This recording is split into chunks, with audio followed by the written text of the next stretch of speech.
Hello and welcome back to another Giant Slayer TFT patch rundown video.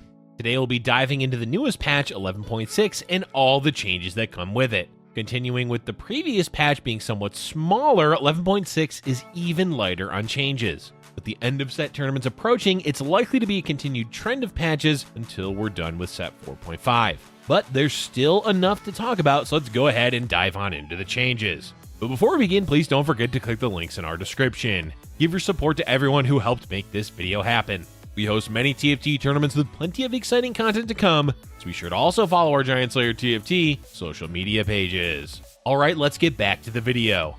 As there's no system or trait changes this patch, we can jump straight away into the champion changes. Starting off the champion changes, we once again have adjustments to Diana. It seems like Diana is unable to escape being changed in some way every single patch. This time it's a small bump in her attack speed as it's going from 0.65 up to 0.7. It's a minor change that won't really have too much impact on the game. Mainly it's worth keeping in mind when attack speed goes up or down, it affects the scaling that the unit receives from attack speed buffs. As a Spirit Champion, it's likely that Diana will have the trait buff applied to her, which means the small increase to her attack speed is slightly more relevant than it would be to most other units. Of course, it's still going to barely make any difference, but it is worth considering, specifically for the early game.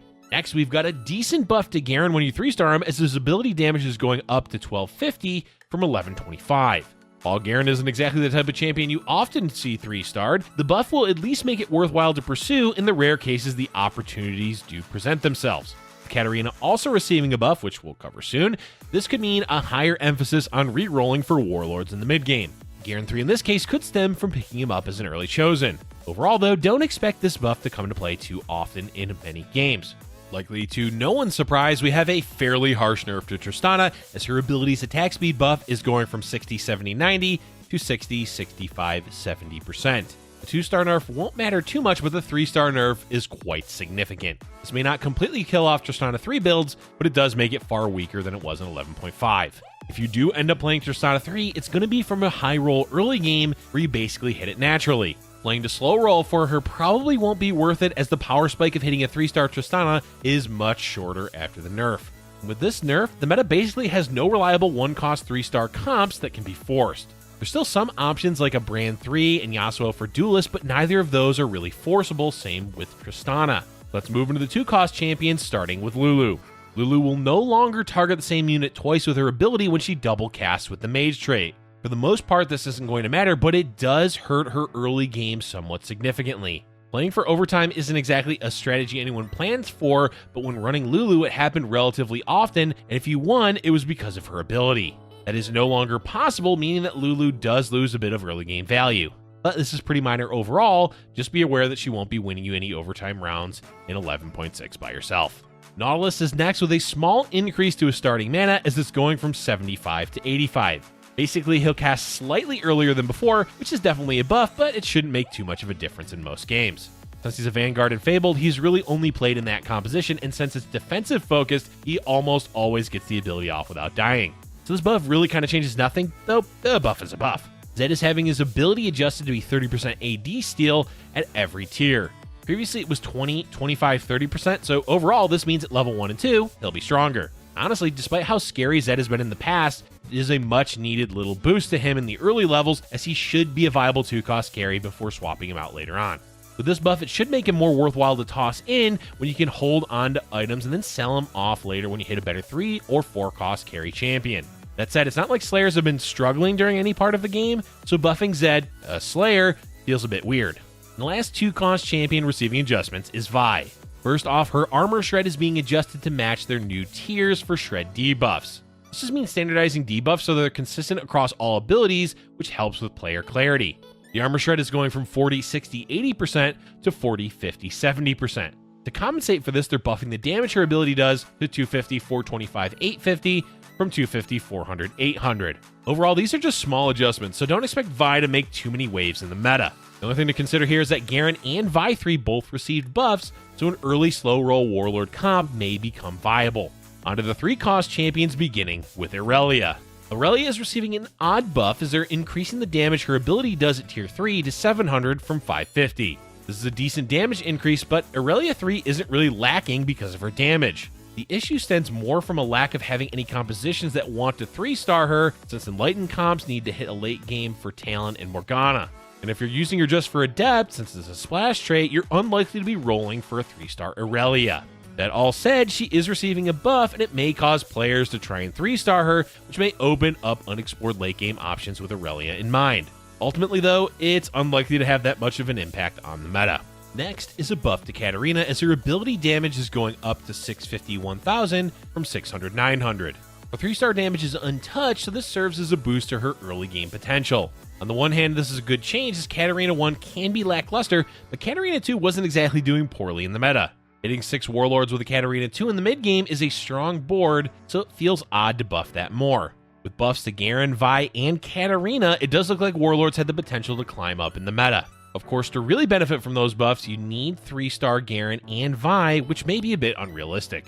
In any case, Katarina 2 receiving a buff just solidifies her even more as a top-tier mid-game 3-cost carry. There's some spicy 4-cost changes beginning with Cho'Gath buffs.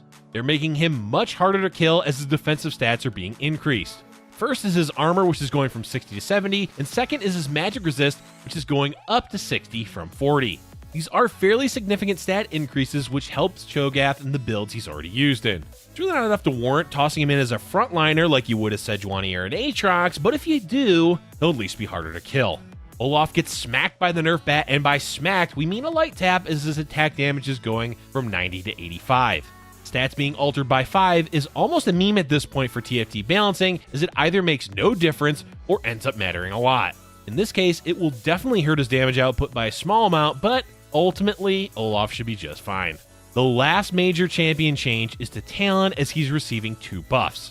First is a buff of 5 damage, which brings his attack damage up to 95. Second is to his ability's base damage, which is going up to 100, 150, 400 from 85, 135, 400. While the 5 stat adjustment wasn't too big of a deal for Olaf, on Talon it matters significantly more, especially with the secondary buff he's receiving, as combining both of these together make Talon much scarier to play against. In addition to that, you have to take into account that Talon is always going to be run with Assassin, so even a small buff of 5 damage can swing his damage output significantly. Talon was already on the fringe of the meta in 11.5, so these buffs will likely lead to him being played more. That said, there weren't many changes of the pre-existing meta from 11.5, so the issues Talon had then will still be present in 11.6.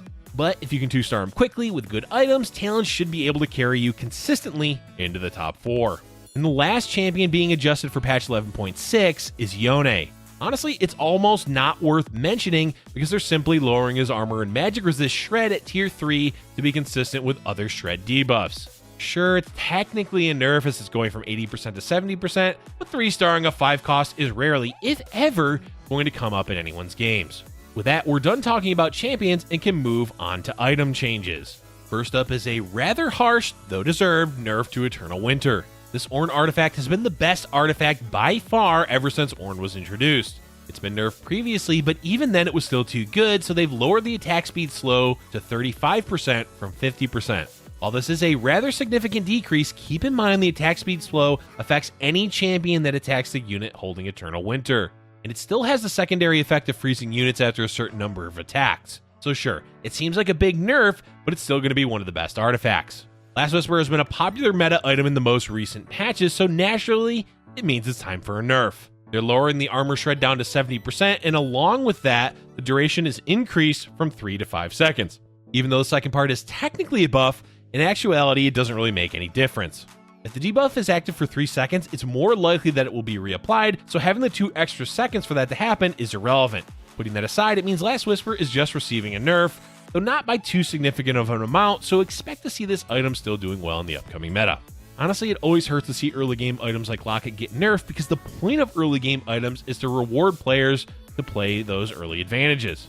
Of course, the nerf isn't too harsh since it mainly affects the scaling with the shields going from 300, 375, 500 to 300, 350, 450.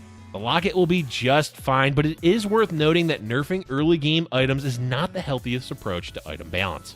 And the last item change for patch 11.6 is the Sunfire Cape. Sunfire is no longer a unique item, which means you'll be able to have more than one of it on a champion. Each Sunfire Cape will search for its own target to use the burn on.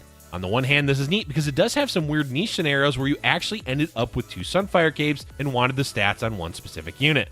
But on the other hand, it kinda doesn't matter since you never want 2 Sunfire Capes anyway. Still, having the option to stack it on one unit is nice, so no complaints here.